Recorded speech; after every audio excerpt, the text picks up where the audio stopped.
সুপ্রিয় শিক্ষার্থী, সম্মানিত অভিভাবক, সম্মানিত সহকর্মী, মাধ্যমিক ও উচ্চ মাধ্যমিক শিক্ষা বোর্ড যশোর কর্তৃক পরিচালিত অনলাইন ক্লাসরুমে আজকে আমার এই পাঠে আমন্ত্রিত এবং সেই সাথে আব্দুর রাফেদ বিশ্বাস কলেজ সাতিয়ান মিরপুর কুষ্টিয়ার পক্ষ থেকে শুভেচ্ছা। অত্র কলেজের সম্মানিত অধ্যক্ষ জনাব মোহাম্মদ আব্দুল মজিদ স্যারের সার্বিক নির্দেশনায় আজকের এই পাঠদান। সুপ্রিয় শিক্ষার্থী, কেমন আছো তোমরা? আমি প্রত্যাশা করছি নিশ্চয় তোমরা ভালো আছো। বাড়িতে কেমন পড়াশোনা করছো তোমরা? আমি প্রত্যাশা করছি বাড়িতে তোমরা খুব মনোযোগ সহকারে পড়াশোনা করছো। শিক্ষক পরিচিতি বরাবরের মতোই আমি গোপাল চন্দ্র দেবনাথ, প্রভাষক, জীববিজ্ঞান বিভাগ, আব্দুর রাফেদ বিশ্বাস কলেজ, সাতিয়ান মিরপুর, কুষ্টিয়া। পাঠ পরিচিতি আজকে একাদশ দ্বাদশ শ্রেণীর জীববিজ্ঞান প্রথম পত্রের নবম অধ্যায়ের উদ্ভিদ শারীরতত্ত্ব থেকে সালোক সংশ্লেষণ নিয়ে আলোচনা করব। তাই আজকে পাঠ শিরোনাম সালোক সংশ্লেষণ বা ফটোসিনথেসিস। প্রিয় শিক্ষার্থী, আজকের এই পাঠ শেষে তোমরা যে শিখন ফলগুলো পাবে তা থেকে তোমরা সালোক সংশ্লেষণ কি বলতে পারবে। সালোক সংশ্লেষণের রাসায়নিক বিক্রিয়া লিখতে পারবে। সালোক সংশ্লেষণের অঙ্গ বা সালোক সংশ্লেষণ কোথায় ঘটে বলতে পারবে। সালোক সংশ্লেষণের রঞ্জক পদার্থ সমূহ বা রঞ্জক কণা সমূহের নাম বলতে পারবে। সালোক সংশ্লেষণে অংশগ্রহণকারী ফটো সিস্টেম কি বলতে পারবে। সালোক সংশ্লেষণকে কয়টি পর্যায়ে ভাগ করা হয়েছে এটিও বলতে পারবে। সালোক সংশ্লেষণে চক্রীয় ফটোফসফোরাইলেশন কি বলতে পারবে, ব্যাখ্যা করতে পারবে। বিভিন্ন তথ্য উপস্থাপন করতে পারবে চিত্রের মাধ্যমে। অচক্রীয় ফটোফসফোরাইলেশন কি বলতে পারবে, ব্যাখ্যা করতে পারবে। বিভিন্ন তথ্য চিত্রের মাধ্যমে উপস্থাপন করতে পারবে। সালোক সংশ্লেষণের চক্রীয় এবং অচক্রীয় ফটোফসফোরাইলেশনের মধ্যে পার্থক্য ছক আকারে উপস্থাপন করতে পারবে। ফটোলাইসিস কি এটিও বলতে পারবে। সুপ্রিয় শিক্ষার্থী, এই সালোক সংশ্লেষণ বা ফটোসিনথেসিস তোমাদের খুবই একটি পরিচিত শব্দ। তোমরা এই সালোক সংশ্লেষণ শব্দটি সম্পর্কে অনেক আগে থেকেই অবগত আছে এবং এই সম্পর্কে অনেকটাই জানো।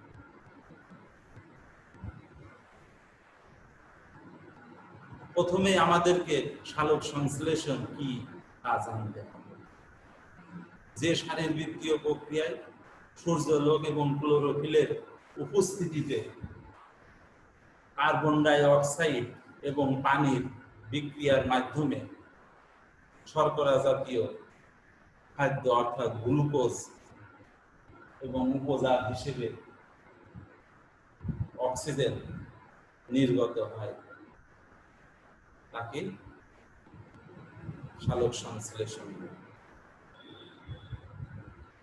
তাহলে যে শারীরবৃত্তীয় প্রক্রিয়ায় সূর্যালোক এবং ক্লোরোফিলের উপস্থিতিতে, দেখো এখানে একটি সুন্দর বিক্রিয়া দেখানো হয়েছে, উপস্থিতিতে কার্বন ডাই অক্সাইড এবং পানির রাসায়নিক বিক্রিয়ার মাধ্যমে শর্করা জাতীয় খাদ্য গ্লুকোজ এবং উপজাত হিসেবে অক্সিজেন নির্গত হয়, তাকে আমরা সালোক সংশ্লেষণ বলি। উল্লেখ্য যে এই অক্সিজেন নির্গত হয়েছে এই পানি থেকে এবং এই প্রক্রিয়ায় শর্করা জাতীয় খাদ্য অর্থাৎ গ্লুকোজ 6 অণু পানি এবং 6 অণু অক্সিজেন উৎপন্ন হয়েছে। সুপ্রিয় শিক্ষার্থী, তোমরা সুন্দরভাবে এই রাসায়নিক বিক্রিয়াটি স্মরণ রাখবে। এই রাসায়নিক বিক্রিয়ার উপরে নির্ভর করে অনেক ধরনের প্রশ্ন তৈরি হতে পারে।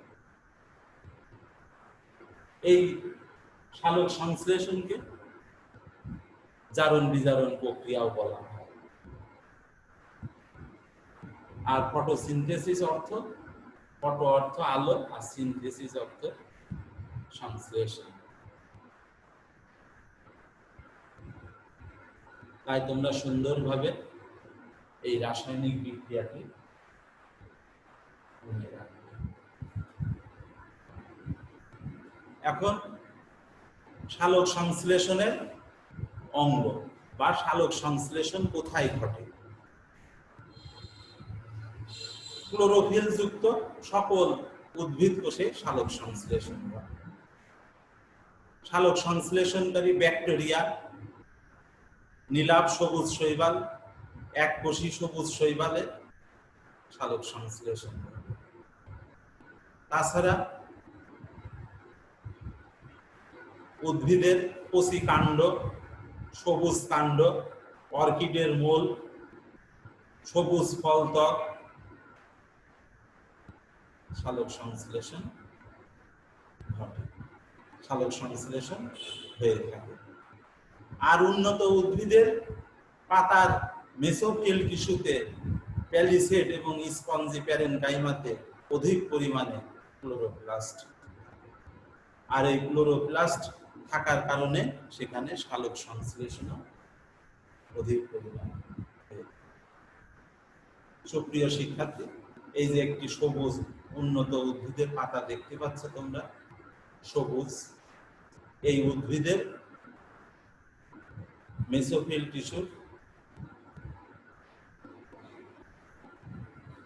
প্যালিসেড এবং স্পঞ্জি প্যারেনকাইমাতে অধিক সংখ্যক ক্লোরোপ্লাস্ট থাকে, খুব বেশি পরিমাণে, এবং সেই জন্য বেশি সংখ্যক সালোক সংশ্লেষণ ঘটে থাকে উন্নত শ্রেণীর উদ্ভিদের পাতায়।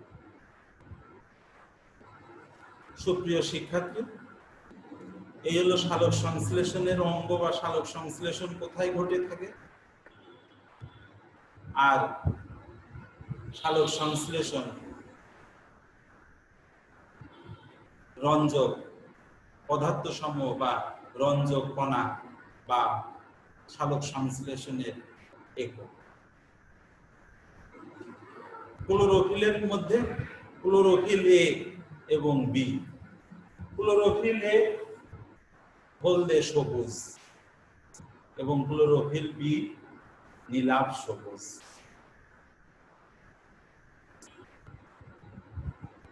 আর ক্যারোটিনয়েড এর মধ্যে ক্যারোটিন আর জ্যান্থোফিল। ক্যারোটিন কমলা আর জ্যান্থোফিল হলুদ। আর ফাইকোবিলিনস, ফাইকোইরিথ্রিন লাল বর্ণের, আর ফাইকোসায়ানিন নীল বর্ণের। এই রঞ্জক পদার্থগুলো সালোক সংশ্লেষণে অংশগ্রহণ করে, যাকে সালোক সংশ্লেষণের একক বলা হয়। সুপ্রিয় শিক্ষার্থী, সালোক সংশ্লেষণে দুইটি ফটোসিস্টেম কাজ করে, একটি ফটোসিস্টেম 1 এবং ফটোসিস্টেম 2। প্রথমে আমাদের জানতে হবে ফটোসিস্টেম কি। ফটোসিস্টেম হলো ক্লোরোফিল অণু থেকে নির্গত সেই ইলেকট্রন সংশ্লিষ্ট বাহকগুলি একত্রে একটি ইউনিট গঠন করে। এই ইউনিটকে ফটোসিস্টেম বলে সম্মিলিতভাবে। দেখো এখানে ক্লোরোফিল অণু থেকে যে ইলেকট্রন নির্গত হচ্ছে বা উৎক্ষিপ্ত হচ্ছে, এই ইলেকট্রন সংশ্লিষ্ট বাহকগুলি মিলে একটি ইউনিট গঠন করে। এই ইউনিটকে ফটোসিস্টেম বলা হয়। এই সালোক সংশ্লেষণ প্রক্রিয়ার কয়টি ফটোসিস্টেম কাজ করে? দুইটি ফটোসিস্টেম কাজ করে, অর্থাৎ আলোক নির্ভর অধ্যায়, একটি ফটোসিস্টেম 1 এবং ফটোসিস্টেম 2। 1905 সালে ব্ল্যাকম্যান, একজন শারীরতত্ত্ববিদ, ইনি এই সালোক সংশ্লেষণের উপর গবেষণা করে সালোক সংশ্লেষণকে দুইটি অধ্যায়ে ভাগ করেছে। একটি হলো আলোক নির্ভর অধ্যায়, আর একটি হলো আলোক নিরপেক্ষ অধ্যায়। আলোক নির্ভর অধ্যায়, এখানে আলোর প্রয়োজন হয়। আলোক শক্তিকে রাসায়নিক শক্তিতে রূপান্তর করা হয়, অর্থাৎ আলোক শক্তিকে রাসায়নিক শক্তিতে রূপান্তরিত করে এটিপি এবং NADP H plus hydrogen ion অর্থাৎ এইচ প্লাসে পরিণত করা হয়। সুপ্রিয় শিক্ষার্থী, এখানে আরো কিছু শব্দ আছে যে শব্দগুলি আমাদেরকে জানতে হবে। সেই শব্দের মধ্যে ফসফোরাইলেশন। ফসফোরাইলেশন কি? যে প্রক্রিয়ায় শক্তি তৈরি হয়, কি শক্তি? এটিপি, তাকে ফসফোরাইলেশন বলে। এই এটিপি তৈরি হয় একটি এটিপির সাথে অজৈব ফসফেট মিলে এটিপি তৈরি হয়। এডিপি প্লাস পিআই মানে অজৈব ফসফেট মিলে এটিপি তৈরি। এই এটিপি কে আমরা বায়োলজিক্যাল কয়েন, জীববিজ্ঞানে বা জৈব মুদ্রাও বলি, যে শব্দটি সম্পর্কে তোমরা অনেক আগে থেকে অবগত আছো। তাহলে ফসফোরাইলেশন যে প্রক্রিয়ায় এটিপি শক্তি তৈরি হয়, যে প্রক্রিয়ায় এটিপির সাথে অজৈব ফসফেট মিলে এটিপি তৈরি হয়, তাকে ফসফোরাইলেশন বলে। এডিপি হলো অ্যাডেনোসিন ট্রাইফসফেট আর এটিপি হলো অ্যাডেনোসিন ট্রাইফসফেট। আর এই প্রক্রিয়াটা যদি আলোর উপরে নির্ভর করে হয়, আলোর উপস্থিতিতে হয়, তাহলে তাকে ফটোফসফোরাইলেশন। আলোর উপস্থিতিতে যদি এটিপির সাথে অজৈব ফসফেট মিলে এটিপি তৈরি হয়, তাহলে আমরা তাকে ফটোফসফোরাইলেশন।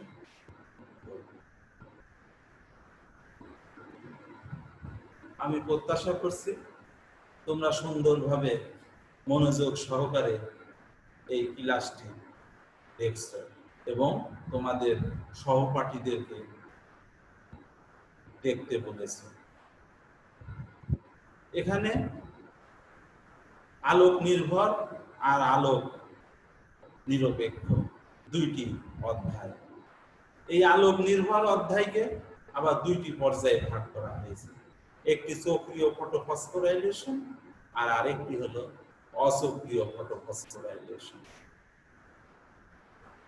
সক্রিয় ফটোফসফোরাইলেশন কেন বলা হচ্ছে? সক্রিয় ফটোফসফোরাইলেশন এই কারণেই বলা হচ্ছে, সেই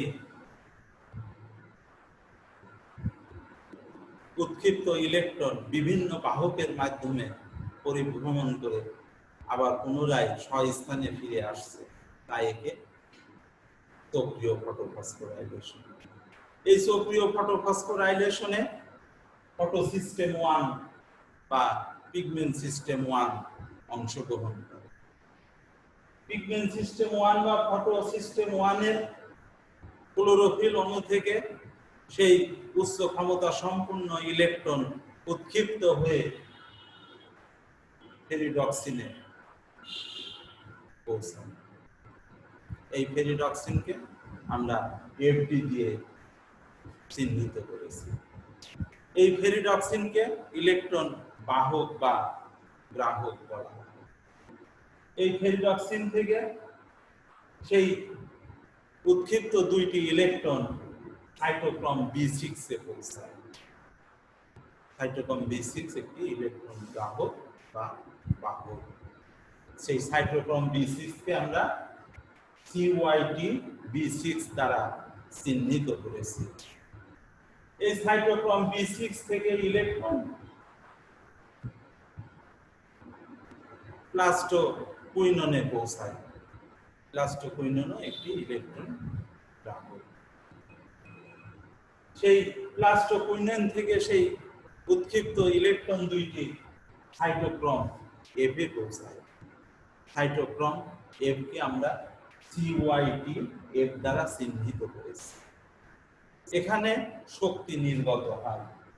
সেই শক্তির সহায়তায় এটিপি প্লাস পিআই মিলে সেই এটিপি শক্তি তৈরি করে। অ্যাডেনোসিন ট্রাইফসফেট প্লাস পিআই মিলে এটিপি অ্যাডেনোসিন ট্রাইফসফেট তৈরি করে। সুপ্রিয় শিক্ষার্থী, তোমরা খুব মনোযোগ সহকারে এই ধাপগুলি দেখবে। আমি প্রত্যাশা করছি তোমরা সুন্দরভাবে এই ধাপগুলি বুঝতে পারছো। সাইটোক্রোম এফ থেকে সেই দুইটি ইলেকট্রন প্লাস্টোথায়ানিনে পৌঁছায়। একে আমরা পিসি দ্বারা চিহ্নিত করেছি। এই পিসি ইলেকট্রন বাহক বা বাহক। এই প্লাস্টোথায়ানিন থেকে সেই ইলেকট্রন দুইটি পুনরায় সেই ফটোসিস্টেম 1 এর বিক্রয় কেন্দ্র P700 ক্লোরোফিল অণুতে ফিরে আসে। তাই একে বলা হয়েছে সক্রিয় ফটোফসফোরাইলেশন, মানে চক্রাকারে ঘুরে আবার পুনরায় স্থানে ফিরে আসছে। সেই কারণে এটি সক্রিয় ফটোফসফোরাইলেশন। সুপ্রিয় শিক্ষার্থী, আমি সংক্ষেপে আরেকবার বলছি। ফটোসিস্টেম 1 বা পিগমেন্ট সিস্টেম 1 এর সেই বিক্রিয়া কেন্দ্র P700 ক্লোরোফিল অণু থেকে সেই দুইটি ইলেকট্রন উৎক্ষিপ্ত হোক বা নির্গত হয়ে এফডিতে পৌঁছাচ্ছে। এফডি থেকে সাইটোক্রোম B6 এ পৌঁছাচ্ছে। সাইটোক্রোম B6 থেকে প্লাস্টোকুইনিনে পৌঁছাচ্ছে। প্লাস্টোকুইনিন থেকে সাইটোক্রোম এফ এ পৌঁছাচ্ছে। সাইটোক্রোম এফ থেকে প্লাস্টোথায়ানিনে পৌঁছাচ্ছে। প্লাস্টোথায়ানিন থেকে ইলেকট্রন ফটোসিস্টেম 1 এ পৌঁছাচ্ছে। প্রতিমধ্যে একটি শক্তি তৈরি হয়েছে এটি। এই কারণে এটি সক্রিয় ফটোফসফোরাইলেশন। প্রিয় শিক্ষার্থী, এখন আমরা অসক্রিয় ফটোফসফোরাইলেশন আলোচনা করব। অসক্রিয় ফটোফসফোরাইলেশনে ফটোসিস্টেম 1 এবং ফটোসিস্টেম 2 উভয়ই কাজ করে। এই ফটোসিস্টেম 2 বিক্রিয়া কেন্দ্র P680 হতে ক্লোরোফিলের সেই ক্লোরোফিল থেকে উৎক্ষিপ্ত উচ্চ শক্তি সম্পন্ন দুইটি ইলেকট্রন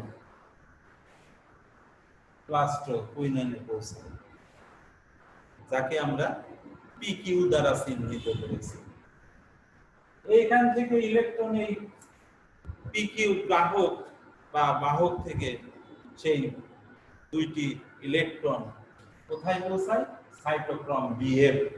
এই সাইটোক্রোম BF কে আমরা কি দ্বারা চিহ্নিত করেছি?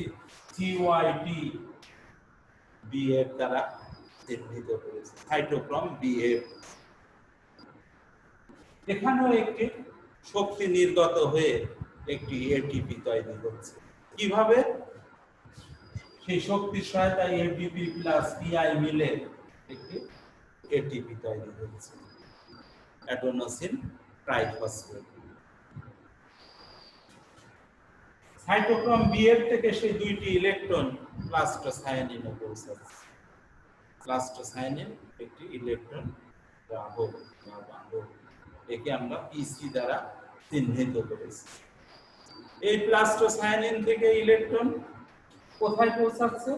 প্লাস্টোথায়ানিন থেকে ইলেকট্রন সেই ফটোসিস্টেম 1 এর বিক্রিয়া কেন্দ্র P700 তে পৌঁছাচ্ছে। P700 থেকে ফটোসিস্টেম 1 থেকে সেই ফটোসিস্টেম 2 এর থেকে ক্লোরোফিল অণু থেকে উৎক্ষিপ্ত ইলেকট্রন দুইটি পি ফটোসিস্টেম 1 হয়ে পেরিডক্সিন এফডি তে পৌঁছাচ্ছে। এফডি গ্রাহকে পৌঁছায়। এই এফডি গ্রাহক থেকে ইলেকট্রন দুইটি ইলেকট্রন এনএডিপি রিডাকটেজের সাথে যোগ হচ্ছে। এনএডিপির সাথে দুইটি ইলেকট্রন রিডাকটেজের সাথে দুইটি ইলেকট্রন যোগ হচ্ছে এবং পানি ঘননের ফলে যে প্রোটন সৃষ্টি হচ্ছে সেই দুইটি প্রোটন অর্থাৎ হাইড্রোজেন আয়ন এই NADP রিডাক্টেজের সাথে যোগ আছে। সুপ্রিয় শিক্ষার্থী, তোমরা একটু খুব মনোযোগ সহকারে এই চিত্রটি দেখো। এখানে দেখো পানি ক্লোরিন এবং ম্যাঙ্গানিজ আয়নের উপস্থিতিতে ভেঙে অক্সিজেন, প্রোটন আর ইলেকট্রন তৈরি হচ্ছে। অক্সিজেন বায়ুতে নির্গত হচ্ছে, মিশে যাচ্ছে, আর ইলেকট্রন সেই ফটোসিস্টেম 2 এ ক্লোরোফিল অণুতে যোগ হচ্ছে, হয়ে সেই ক্লোরোফিল অণু সেই ইলেকট্রন ঘাটতি পূরণ করছে, আর প্রোটন অর্থাৎ হাইড্রোজেন আয়ন সেই NADP রিডাক্টেজের সাথে যোগ হচ্ছে। যোগ হয়ে কি হচ্ছে? NADP রিডাক্টেজের সাথে দুইটি প্রোটন আর দুইটি ইলেকট্রন যোগ হয়ে NADP H+ হাইড্রোজেন আয়ন অর্থাৎ H+ এ পরিণত হচ্ছে।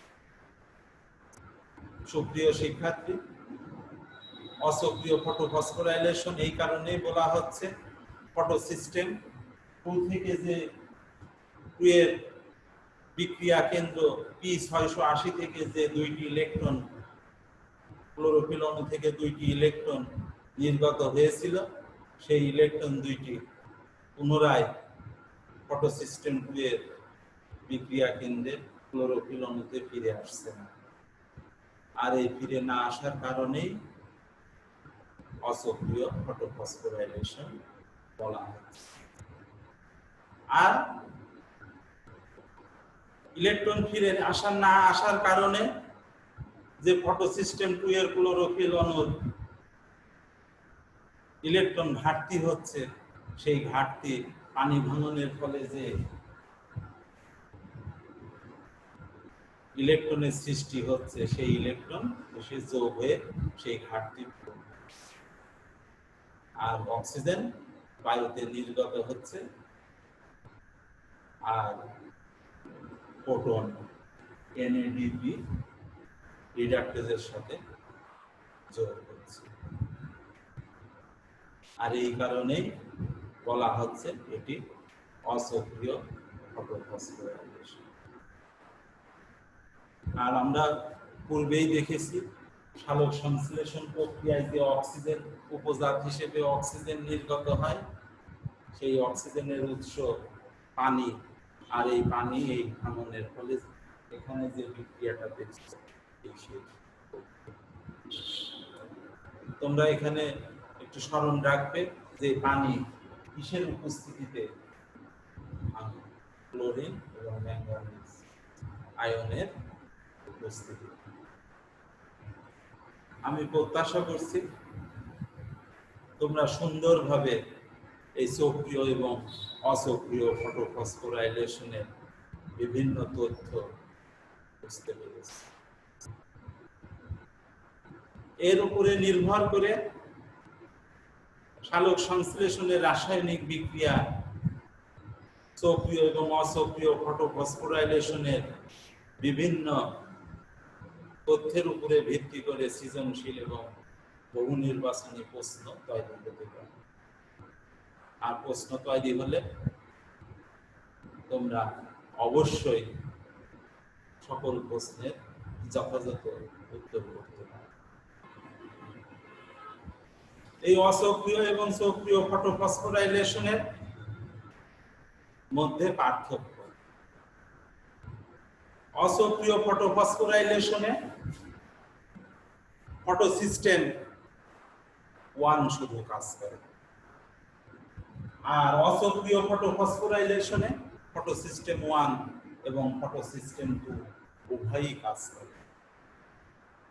সক্রিয় ফটোফসফোরাইলেশনে ক্লোরোফিল অণু বিক্রিয়া কেন্দ্র থেকে উৎক্ষিপ্ত হয়ে আবার পুনরায় সেই বিক্রিয়া কেন্দ্রে ক্লোরোফিল অণুতে ফিরে আসে। আর অসক্রিয় ফটোফসফোরাইলেশনে সেই বিক্রিয়া কেন্দ্রের ক্লোরোফিল অণু থেকে উৎক্ষিপ্ত সেই ইলেকট্রন পুনরায় আর ফিরে আসে না।